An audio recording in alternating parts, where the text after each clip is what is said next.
What is an ITP? The below is the beginner-level explanation of ITP. Maybe the experienced hands have different explanation, forgive me please, because our purpose is built foundation for beginners. ITP means inspection and test plan. The answer is already filled within the words itself. If you think over these words, you can unlock the answer. It is a plan for inspection and test. The key word is plan. How will we record a plan?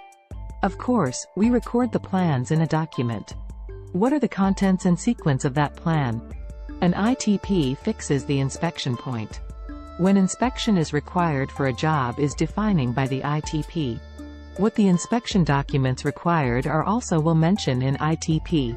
When we look into the ITP, we will get clear understanding that when we need inspection and what is the inspection checklist need to use for performing that inspection and the document to record the inspection.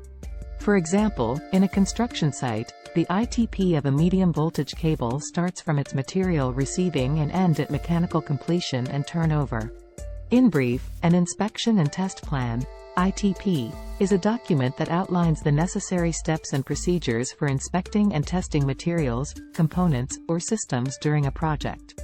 The purpose of an ITP is to ensure that the work is completed in accordance with the project specifications, standards, and codes. It typically includes a list of tasks, their acceptance criteria, and the responsible parties. The ITP serves as a roadmap for quality control and assurance throughout the project's lifecycle, from initial design and procurement to construction and commissioning. The plan may also include details on the required documentation and records that must be maintained to demonstrate compliance with the project requirements. In industries such as construction, engineering, and manufacturing, an ITP is often required by clients, regulatory bodies, or other stakeholders to ensure that products or services meet certain quality standards.